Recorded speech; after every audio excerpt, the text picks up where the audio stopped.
We will hear from Governor Cox, FBI Director Kash Patel, and Sheriff Mike Smith. We also have with us Utah DPS Commissioner Bo Mason, Lieutenant Governor Deidre Henderson, FBI Special Agent in Charge Robert Bowles, and local and federal law enforcement partners. Following the remarks today, Governor Cox, Director Patel, and Commissioner Mason will take questions. Thank you.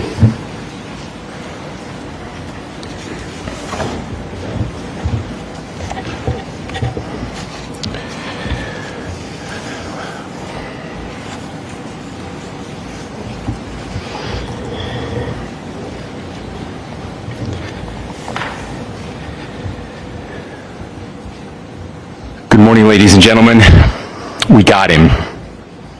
On the evening of September 11th, a family member of Tyler Robinson reached out to a family friend who contacted the Washington County Sheriff's Office with information that Robinson had confessed to them or implied that he had committed the incident.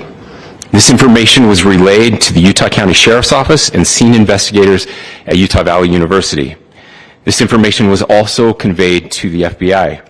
Investigators reviewed additional video footage from UVU surveillance and identified Robinson arriving on UVU campus in a gray Dodge Challenger at approximately 8:29 a.m. on September 10th, in which he is observed on video in a plain maroon t-shirt, light-colored shorts, a black hat with a white logo, and light-colored shoes.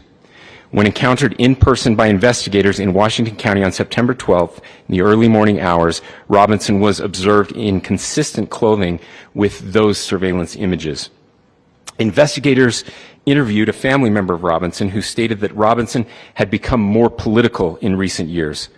The family member referenced a recent incident in which Robinson came to dinner prior to September 10th, and in the conversation with another family member, Robinson mentioned Charlie Kirk was coming to UVU. They talked about why they didn't like him and the viewpoints that he had. The family member also stated Kirk was full of hate and spreading hate. The family member also confirmed Robinson had a gray Dodge Challenger. Investigators identified an individual as the roommate of Robinson. Investigators interviewed that roommate, who stated that his roommate, referring to Robinson, made a joke on Discord.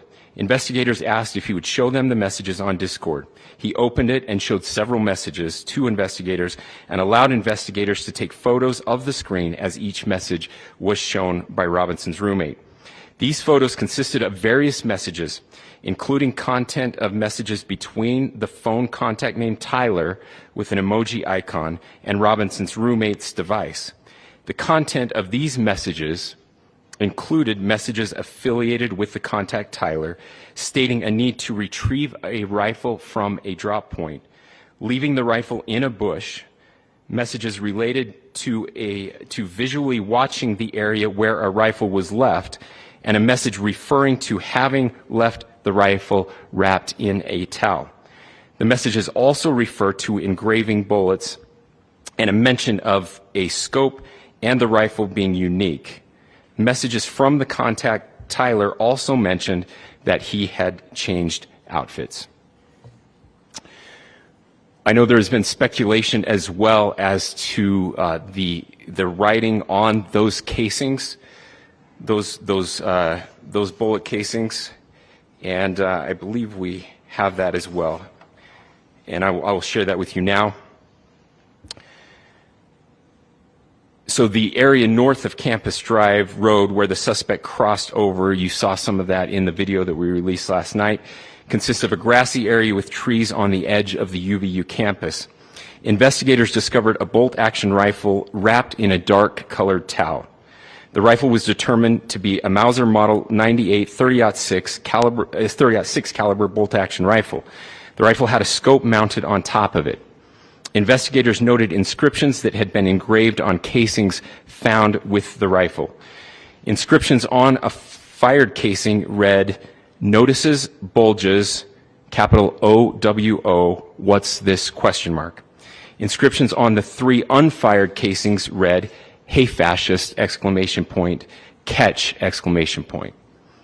Up arrow symbol, right arrow, and symbol, and 3 down arrow symbols. A second unfired casing read, "Oh Bella Chow, Bella Chow, Bella Chow, Chow Chow." And a third unfired casing read, "If you read this, you are gay, LMAO." We are indebted to law enforcement across the state who has worked seamlessly together, local law enforcement, state law enforcement, and our federal partners with the Federal Bureau of Investigation. We're grateful for everyone who worked together in such a short amount of time to find this person and to bring justice. I want to thank the public who has been so engaged, reviewing videos, helping us with sending in tips, and helping us get to this point. I want to thank the family members of Tyler Robinson who did the right thing in this case and were able to bring him into to law enforcement as well. I especially want to thank the family of Charlie Kirk, Erica, Charlie's parents, his children. I want us to be thinking of them as we bring justice in this case. They will be involved in that justice. We will be working very closely with them as we move through this process as well. This is a very sad day for our country, a terrible day for the state of Utah. But I'm grateful that at this moment we have an opportunity to bring closure to this very dark chapter in our nation's history. With that, I will now turn the microphone over to the Director of the FBI, Kash Patel. Thank you, Governor. This is what happens when you let good cops be cops. The FBI and our partners are proud to stand here today together to bring justice to the family of Charlie Kirk and honor his memory. I want to express my deep gratitude to President Trump, the Vice President, and the entire White House who have been so incredibly supportive with both resources and just personally to the FBI as a team. They had our backs the entire way, and I just want to express my gratitude for giving us the resources we need to operate in this space to bring this sort of justice at this sort of speed. In 33 hours, we have made historic progress for Charlie. Governor Cox, our partnership has been absolutely incredible these last few days. Our partnership will endure. Your state and local partners, your sheriffs, your DPS community has been unbelievably impressive in the hardest of times.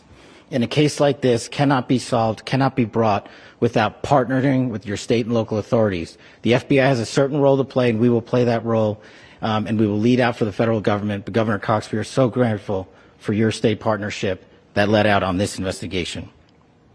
A little bit of the timeline. Charlie was shot at 12:23 p.m. on Wednesday. The first FBI agents arrived on scene in 16 minutes with chiefs of police at 12:39 and secured the scene. The FBI immediately launched fixed-wing assets. We utilized these assets to transport personnel, specialty technicians, hostage rescue teams. We also utilize these assets to go back and forth from the East Coast and here in Utah to transport forensic evidence and other evidence that will be analyzed and is being analyzed at our FBI laboratories in Quantico and other laboratories, including the ATF.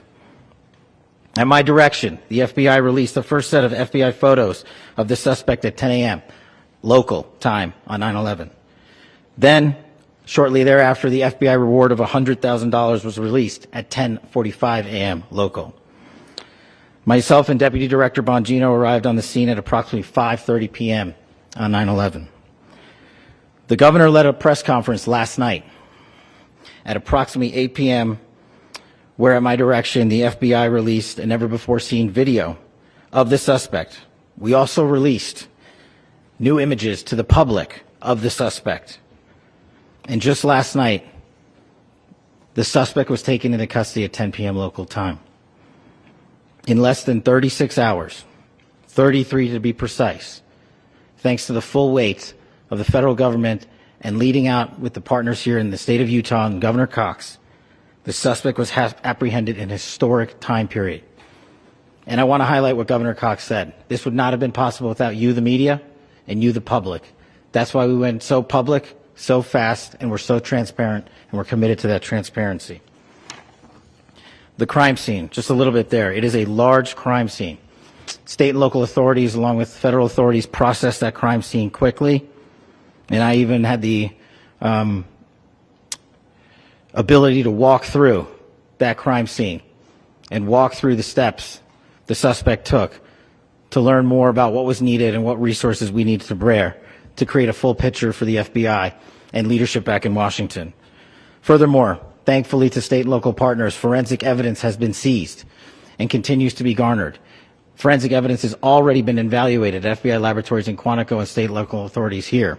We will continue to process evidence as we see it, as we collect it, and we will continue to deliver to Governor Cox and his team. Last night, we had a total of approximately 7,000 leads. As of this morning, thanks to your great work, we have over 11,000 leads that were called in to the FBI. And we are running out every single lead that we can. Every one of those leads will be run out. The arrest is a testament to the dedication of good law enforcement being great and partnerships in law enforcement, which I've tried to highlight as my tenure as the director of the FBI. There is no better relationship for law enforcement than the FBI to partner with state and local authorities, and you've seen it here in these last few days. The FBI Salt Lake field office, along with our offices in LA, Phoenix, Denver, San Antonio, Las Vegas, Pittsburgh, Buffalo, our headquarters component in Quantico, all participate in the FBI. I want to express my deep gratitude to the employees of the FBI, the men and women, the evidence response team tacticians, the special operators, the agents, the support staff. You have done monumental work in historic time when the public, who had a right to demand such an expeditious solving of an investigation, the FBI answered that call diligently, critically important to our nation, and we delivered. And I'm proud to be their leader, and I'm proud to be the director of the FBI. This is very much an ongoing investigation, as the governor said, and we will continue to work with state and local authorities to develop the investigation, to provide them the evidence they need for their ongoing prosecutions, and we will be here to answer every call they absolutely have, as long as it takes, for as long as we need to find and apprehend whatever suspects were involved in this crime. Lastly, to my friend Charlie Kirk, rest now, brother. We have the watch, and I'll see you in Valhalla.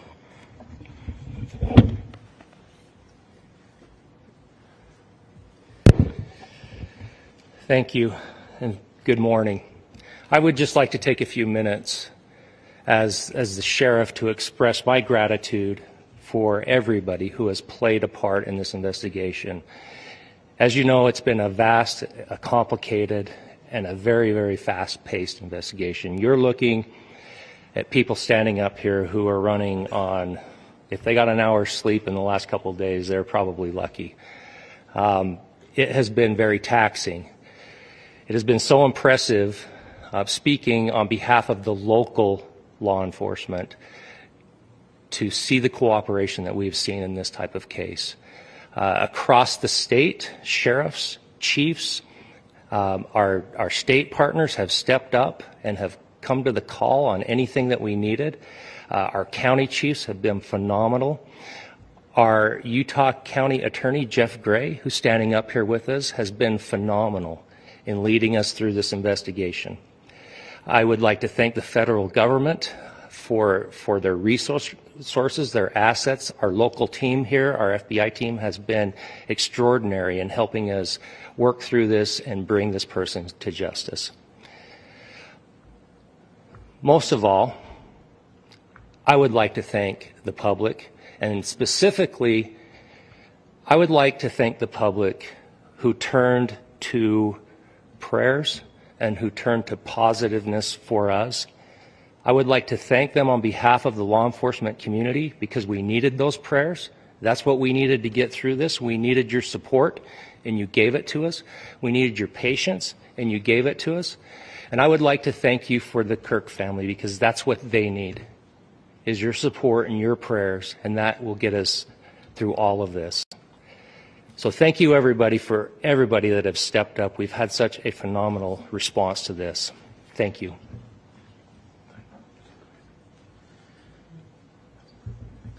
I also want to give a special thanks to the Attorney General and the Department of Justice. Their unwavering support and their commitment to justice is shown true here. And without AG Bondi and Deputy Attorney General Todd Blanche and the resources they brought to bear, we would not have been able to complete our mission. And I just want to say special thanks. It's an honor to be a part of the Department of Justice. Thank you again to our incredible law enforcement team who has worked so hard. Sheriff, I got a solid 90 minutes last night, so I'm probably the most well-rested person up here. Ladies and gentlemen, I get the microphone, so I hope you'll permit me a moment just to share a few more thoughts about where we are and how we got here and maybe a little bit of where we go from here. I don't want to get too preachy, but I think it's important that we, with eyes wide open, understand what's happening in our country today. I've heard people say, well, why are we so invested in this? There's violence happening all across our country, and violence is tragic everywhere. And every life taken is a child of God who deserves our love and respect and dignity. This is certainly about the tragic death, political assassination of Charlie Kirk. But it is also much bigger than an attack on an individual. It is an attack on all of us.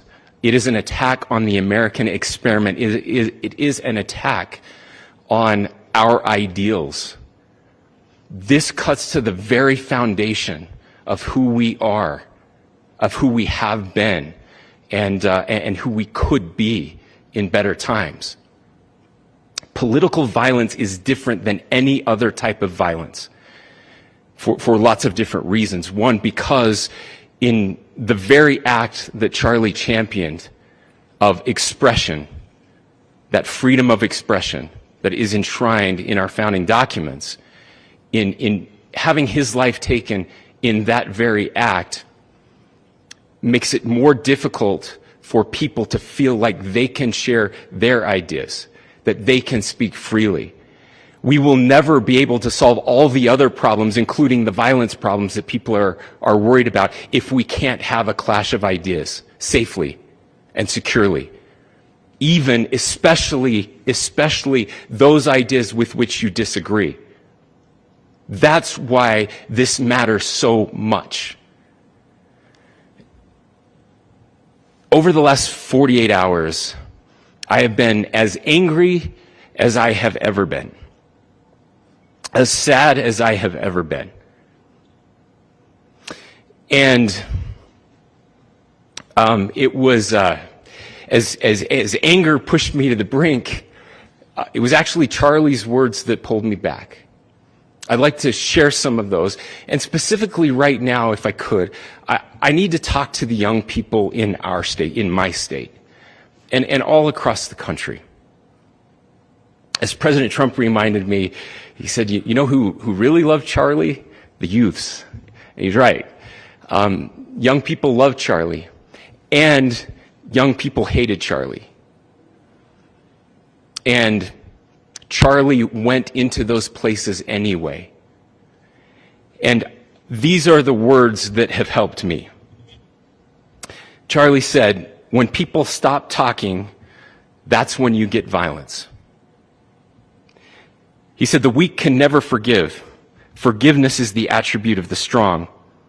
The only way out of the labyrinth of suffering is to forgive. Welcome without judgment, love without condition, forgive without limit. He said, always forgive your enemies. Nothing annoys them so much. A few months ago, I referenced this last night, Charlie posted to social media, when things are moving very fast and people are losing their minds, it's important to stay grounded.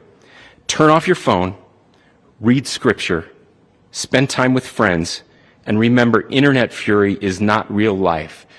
It's going to be okay. He again said, when you stop having a human connection with someone you disagree with, it becomes a lot easier to commit violence. He said, what we as a culture have to get back to is being able to have a reasonable agreement, where violence is not an option. Now, again, to my young friends out there, you are inheriting a country where politics feels like rage. It feels like rage is the only option. But through those words, we have a reminder that we can choose a different path. Your generation has an opportunity to build a culture that is very different than what we are suffering through right now.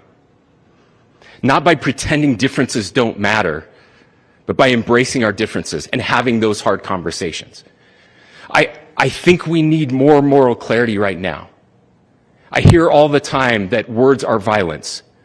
Words are not violence. Violence is violence. And there is one person responsible for what happened here. And that person is now in custody and will be charged soon and will be held accountable. And yet, all of us have an opportunity right now to do something different. I want to thank my fellow Utahns. This bad stuff happens. For 33 hours, I was praying that if this had to happen here, that it wouldn't be one of us.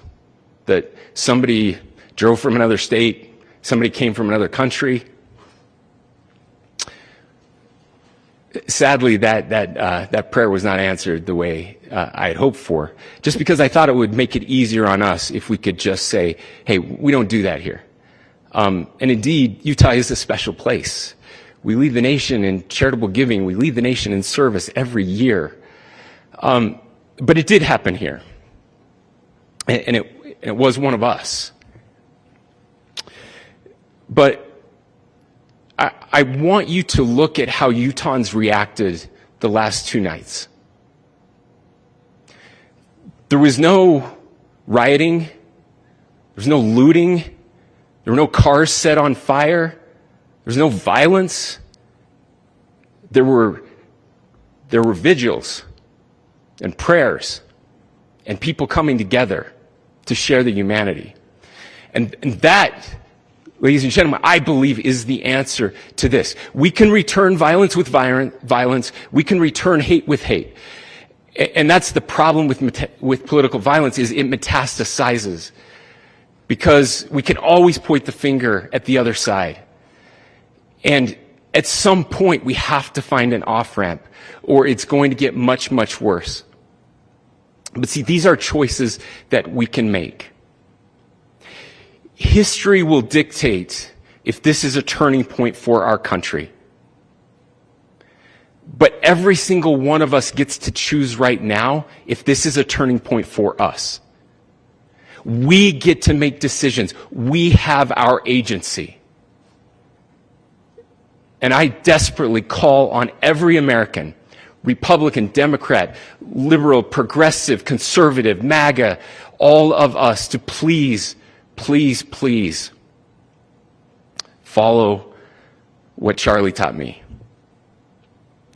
I'll just conclude with words I share often from a friend and author, Yuval Levin, who was asked if he was optimistic about our country. And he said, I'm not optimistic. He said, I hate optimism.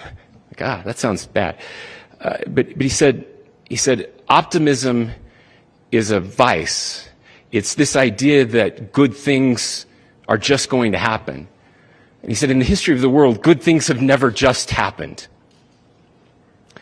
He says, I'm not optimistic, but I am hopeful. And hope is the virtue that sits between the vices of optimism and pessimism. Hope is the idea that good things are going to happen because we can make them so. I still believe in our country. And I know Charlie Kirk believed in our country. I still believe that there is more good among us than evil. And I still believe that we can change the course of history. I'm hopeful because Americans can make it so. Ladies and gentlemen, we're happy to answer any questions you might have. Can you speak to whether the suspect is speaking with authorities and his demeanor, Tyler Robinson, when he turned himself in? I cannot speak to that right now. Governor, how do you interpret the engravings on casings? Well, I will leave that up to you to interpret what those engravings mean. I think the clearest one that says "catch fascist," there's not, and by the way, that's like catch like a ball, catch this. That's I think that speaks for itself. Governor, you indicated that he had been communicating. You talked about this level of hatred that this person expressed. Beyond that, is there anything in your view that you discovered that may have radicalized or changed him to prompt him to commit such a horrific? There's nothing more that we can share at this time. Governor, you indicated that he had been communicating with a friend on Discord about the gun. Do you anticipate any more arrests? We do not at this time have any information that would lead to any additional arrests. Do you believe he acted alone? Yes, but the investigation is ongoing. How he came into custody of police and where he is right now? Yes, so right now, Mr. Robinson has been booked into the Utah County Jail. You heard the president this morning report that he was taken into custody, that his family and a friend helped to deliver him into custody of law enforcement in Washington County. For those of you that don't know where Washington County is, it is the southwesternmost part of the state of Utah. It's about a 3.5 to 4 hour drive from here, where we are right now, and that's where he lived and where they turned him in. Please, go here. I can't share any more than what I've already shared. Yeah.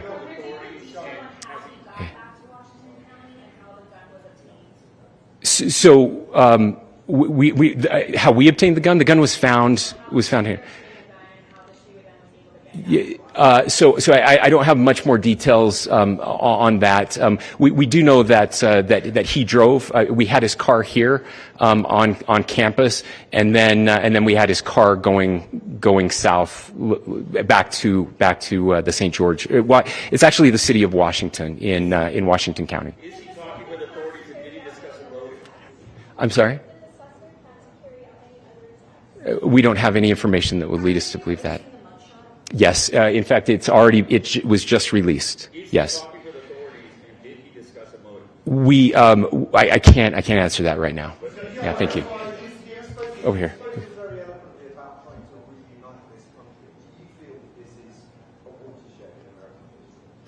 I absolutely believe that this is a watershed in American history. Yes. The question is, what kind of watershed? And that chapter remains to be written. Is this the end of a dark chapter in our history, or the beginning of a darker chapter in our history? Look, I mean, if you look at true political assassinations in this country of someone of this stature, this feels a lot like the late 60s, and having one so gruesomely displayed on camera in all of our hands and in all of our pockets. We are not wired as human beings biologically, historically. We have not evolved in a way that we are capable of processing those types of violent imagery. And by the way, we've seen another one with a gruesome stabbing very recently that went viral. This is not good for us. It is not good to consume. Social media is a cancer on our society right now. And I would encourage people to log off, turn off, touch grass, hug a family member, go out and do good in your community. That is happening, and it's happening organically right now. I had a friend in a small city in Utah who said, we're getting together, the Republicans and Democrats in my little town are getting together to have a discussion last night, just to find a way to find their better angels. So yes, this could be, I mean, again, you have to go back to JFK to have seen a video live of something like this happening. I wasn't born until 1975, but I know that things were really dark in the late 60s. Sorry to some of you. I know some of you were there. This is our moment. Do we escalate, or do we find an off-ramp? And again, it's a choice. It's a choice, and every one of us gets to make that choice. Two more questions right here. Could we clarify that the release of those enhanced images at 8 p.m. timeline that Director Patel gave us led to the arrest at 10 p.m.? Is there a direct connection between those two events? I cannot comment if there is a direct connection or not, but all I can say is that through some process, the family came to know that this had happened. One more thing, Governor. Could you just clarify the clothing issue you mentioned earlier? Was he changing outfits? Correct. Yes. So when he's first spotted on campus, he has different clothing on, and then he changes clothing on the roof, and then changed back into that clothing at some point, so that when he was apprehended, when he was arrested, the clothing matched the clothing he had on before the shooting here at UVU. Last question here. Yes. The suspect was from Utah. Can you kind of tell us a little bit more about where, and was he a student here at the university, and is there any history of mental illness? Yeah. So I don't have any information on the mental illness part. He was not a student here at UVU. He was living and had lived for a long time with his family in Washington County, in the southernmost part of our state. Thank you, everyone, for your great work in getting this information out. I would just say, process-wise, this may be important. I know many of you aren't familiar with the process in Utah. I think it's important that you understand that. Basically, we have 3 days for charging documents to be filed. A CI will be filed. We'll have more information then, more detailed information, as those charging documents are filed in preparation for a preliminary hearing. So 3 days. So we would anticipate then that early next week those charging documents will be filed. We will obviously be working. The county attorney will be working very closely with Mr. Kirk's family as those documents and decisions are prepared and made.